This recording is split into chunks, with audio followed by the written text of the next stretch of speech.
mendoni që nga të dyja ndoshta mund të ketë një dritë fund tunelit më shpejt? Unë po them që një dritë tuneli mund të ketë vetëm ajo Elvis Martina. Vetëm ajo. Po babai i tij tha që atë djalin ma vran, tha. Ajo është një shprehje e babait. Pro, fakt nuk kemi. Ashtu si kur rastin tjetër nuk kemi as provë as fakt.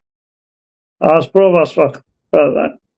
Që dyja janë futur në një mister dhe vetëm rastësia mund t'i zbuloj.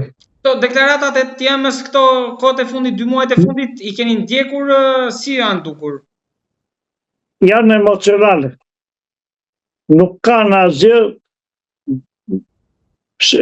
të vërtet brenda. Asgjë të vërtet? Jo. Se kështu e rezoni kështjedhen, prandaj atë që ajo ka ndërtuar. Edhe një. Unë e kam thënë dhe sepse unë e kam trajtuar atë çështje që fillim fare. Po prandaj u pyes, keni qenë tek Odeta për shumë emisione që keni trajtuar. Dhe po them që rasti i Lorna Matës është një rast i veçantë tek ne kur në ato moment e para mund të zbuloj.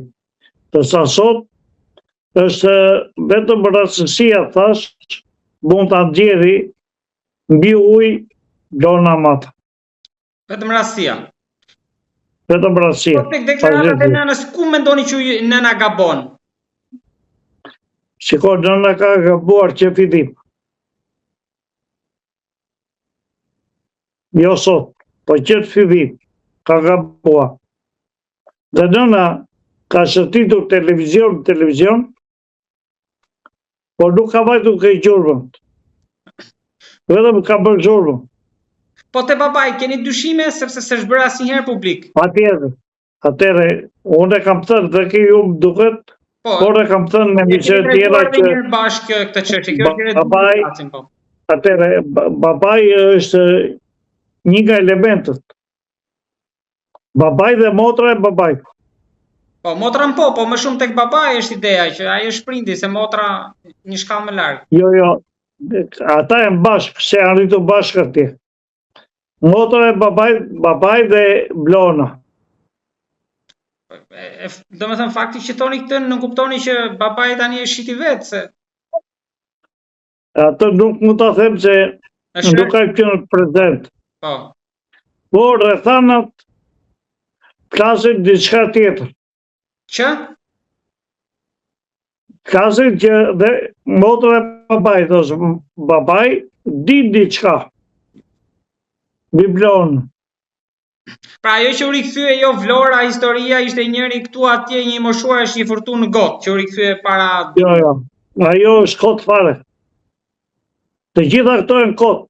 Avokat, ka ndonjë që për mendimin tuaj e mashtron nënën, pra e gënjen me sinjale të tilla? Jo, vetëm i vjen mirë kur e gënjen. A e bën me vedi, e thua, gjithë edhe daljet e rikimin e herë në media? Nëna si vjen mirë kur e gënjen. Kur i thonë që e pam këtu, e pam atje. Ju kujtoni diçka që çfarë i keni thënë gjën më të fortë asaj, se keni pas përballjet me të në emision? Atëherë unë kam pasur edhe kliente, jo përballje, po kam pas kliente që kërkojnë ndihmën time dhe në kohën e parë, do të thosha në atë kohë kur sapo humbi Blona, në 3 pikat që ne dyshonim duhet shkoj për të bërë verifikime. Nuk u bërë asnjë ato verifikime. Duke mos u bërë ato, e lanë kohën që tërse dhe zhurma të bëjë e madhe dhe pasaj pjesa tjetër është pjesë mediatike për të marrë me këtë çështje, por e vërteta është që halla ka një element. Pra, për ta mbyllur, avokat, po më thoni që edhe ju ndarjen me temën e Lorna Matës nuk e keni pasur të mirë, me sa po kuptoj, për këtë çështje. Jo, nuk është se nuk e kisha të mirë. E kisha shumë mirë, por udhëzime, Nuk u këshillat, bëra mira nga ato treja që ju thatë. shiko, udhëzimet dhe këshillat që ne dhe rekomandimet që ne i jepshim, Po pikërisht ajo atë. nuk i ajo nuk i mori asgjë parasysh. Kjo ishte. Ah. Ajo ecë drejtim tjetër, ne i thoshim ecë drejtim tjetër. Avokat, babain e keni takuar ndonjëherë ju? Jo. Babai ku qatë ditë. I kushtuar. Ditën që ka humbur Bleona dhe babai iku dhe nuk u pan më. Pra nuk janë pjesë, babai nuk është më pjesë e medias. Kjo është një histori që do vazhdoj, uroj që të ketë një fund lumtur, po mundësi që të merrim shenjat e gishtrive. Ndërkohë që nga sot hyri në fuqi sistemi i ri për hyrjen në zonën Schengen dhe tashmë çdo gjë do bëhet nëpërmjet shenjave të gishtrive. Po si do funksionojë kjo? Duhet kemi parasysh me këtë.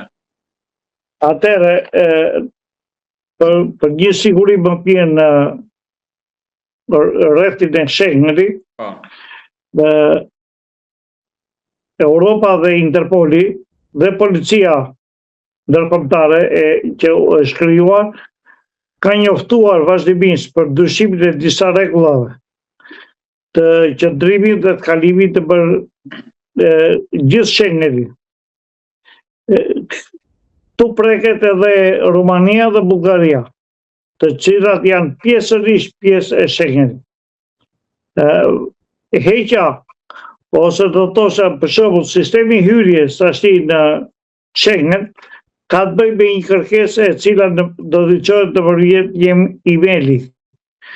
Dhe ata mbasi bëjnë miratimin, do paguash ka një pagesë 7 euro, e cila do paguhet dhe kjo në llogari dhe bëhet miratimi i cili ka një afat 3 vjeçar. Pra për të bërë kërkesën për të kaluar brenda 3 viteve ti mund lëvizësh në Europë i lirë edhe nuk bën kërkesë të dytë. Por pa bërë këtë kërkesë nuk duhet drejtohesh për në aeroport. Jo, nuk mund të futesh në aeroport pa pasur këtë lloj dokumenti. Pastaj është e dyta që ka të bëjë për gjithë udhëtarët, shqiptarët, Kosovës e gjithë, që do bëhet heqja e vulave.